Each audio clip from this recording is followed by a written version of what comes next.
Good day to you one and all. It is I, Justin Hawkins, and this is Justin Hawkins Rides Again. Today I'm talking about the Foo Fighters, and in particular their song All My Life. It came out in 2002.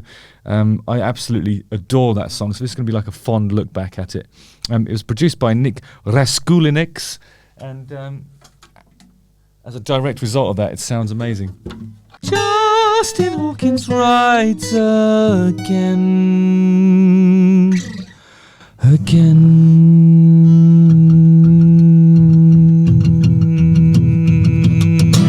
So, All My Life is widely regarded as one of the Foo Fighters' best songs.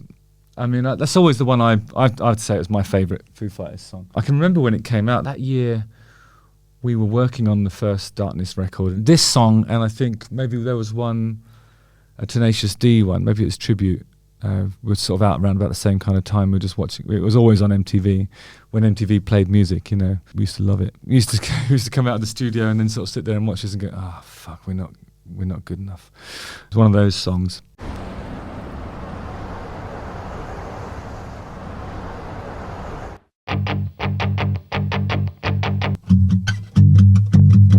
Okay, it's in G.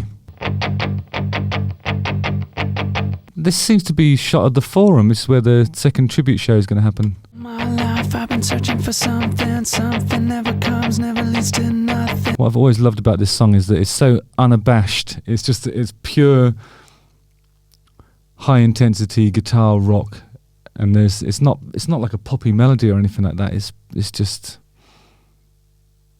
intensity, you know. It's really got it. It really doesn't compromise at all. All night long, dream of the day when it comes around. Oh yeah, he's playing. This is the period when he was playing the same. He and I were playing the same guitar for a while there, because I was gigging with a 1968 Dan Armstrong Ampeg guitar. It's the same as what he's playing there. These guitars, they're made of clear lucite, which is basically the same as saying perspex, really. The idea was that Ampeg and Dan Armstrong wanted to find a material that would allow for as much sustain as a really dense kind of expensive wood, like a mahogany or something. And they thought, well, maybe plexiglass will do that. And it according to their researchers, they found that it was really sustainful. As a replacement for a tone wood. The really interesting thing about those guitars, if you're interested in guitars, is that they appear to have one pickup there, but in fact they had 6 different pickups that you interchange. You just unscrewed them at the back and then slid them out. They were like hot swappable pickups. They'd come with country bass, country treble, rock bass, rock treble, and there was a third one as well. I've forgotten what they were. I only ever had country bass on mine, but it sounds amazing. It's really twangy and cool. If I had to guess, he's probably got the rock treble in there, which is the one that sounds like a Les Paul on the bridge pickup full blast, you know. But those are excellent guitars. They've got 24 frets as well, so there really is no limit to what you can do. And if you get one that's got a good action on it, it's as good as a new sort of metal guitar, but it looks old and cool, because the people that played them in the 70s were the likes of Keith Richards. I expect Jimmy Page had one for a bit as well. But they're really cool guitars. Sorry, enough about guitars, just nerded out for a minute there. The period of time when Dave Grohl was playing a Dan Armstrong Ampeg was a pretty good time for music, I think. Leaves me with the feeling that I feel the most. Feel it come to life when I see your ghost. I like the way he voices a full chord.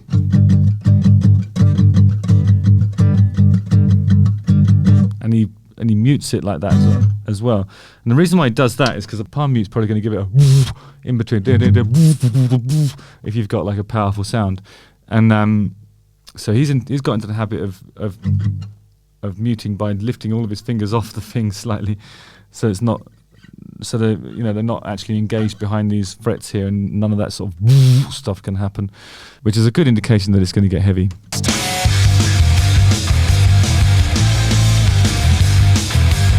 So when you hear what the bass is doing, like,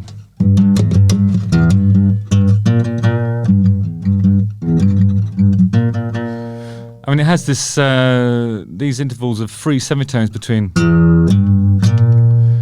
and it suggests it could be like an E. What would it be? Diminished or minor diminished or something like that.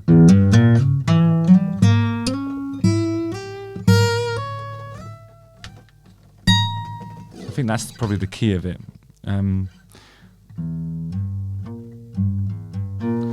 I just find it really interesting when you have a diminished minor thing. You know, it reminds me of the flamenco work of Juan Martin, particularly on the album, what's it called?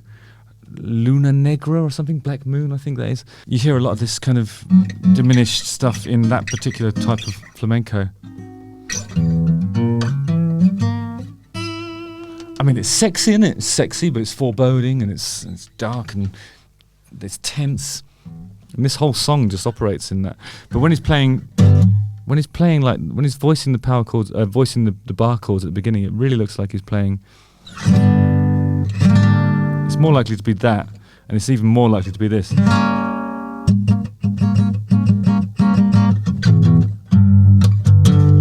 I would say it's G minor, G diminished minor, something like that. It sort of sounds discordant, but doesn't, if you see what I mean. It gives you loads of freedom, actually, when you're looking for other intervals to perform in. I mean, you could get just as easily go.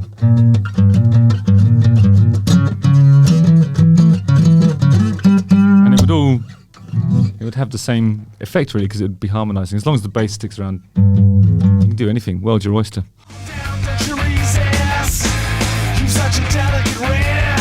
Really, really iconic drumming, as you would expect. It's amazing. All that stuff when it comes to a gap, and the silence that occurs after it, it just makes it more impressive somehow. Because it renders it in stark relief, all that loud stuff, and then there's a totally silent hole.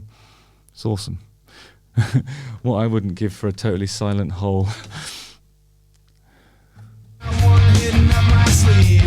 little bit of dynamics here when it reduces back to the one guitar.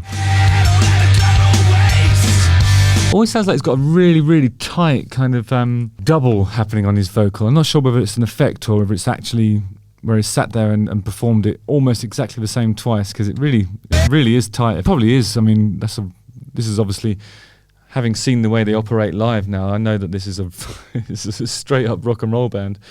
So the chances are he's probably just done two really, really similar performances, and one's sitting just behind the other in the mix, but it gives it that sort of like a flangey chorusy effect. It's just sort of phasey, differenty, nicey soundy.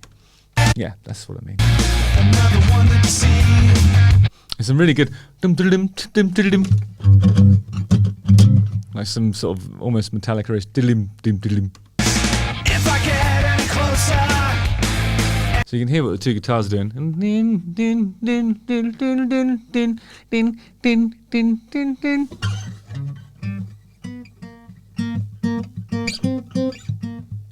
Something like that on one side, and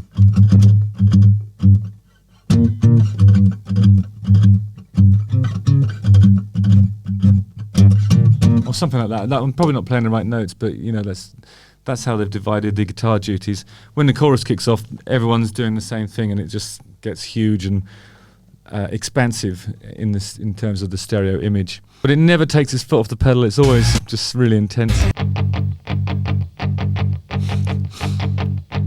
There's a bit at 2 minutes 43 when the bass player is rolling, and it looks as though he has fallen.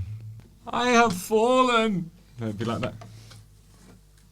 I've fallen! No. I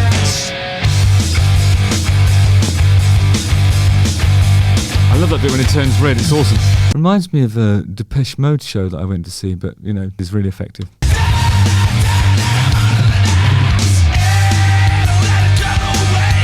And then the kabuki drop.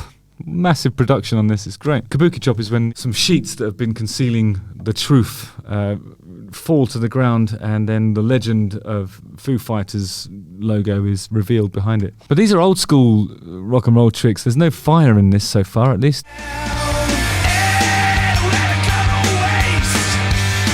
Looks like just a really solid production rehearsal for their touring of that year. But obviously it's amazing.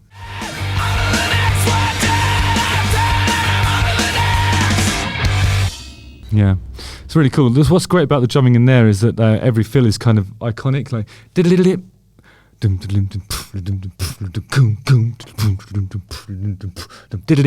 you know, those things are iconic, so they bear repeating, and it's not like they're mixing it up and doing a different feel. It's not doing a different feel every time he is obliged to fill those gaps. He just does the same thing every time, and it's fucking impressive. Sounds amazing. It's the right thing every time. It's just great. Oh god, that's my favourite Foo Fighters song. I hope you enjoy it too. If you're not familiar with it, listen to it. It's awesome.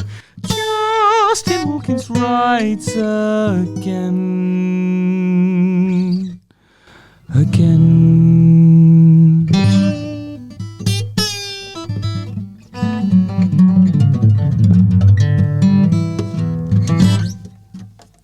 Yeah. Oh, don't forget to like, subscribe, hit the bell for notifications. Okay, nice one, guys. Lots of love to you. See you on the ice.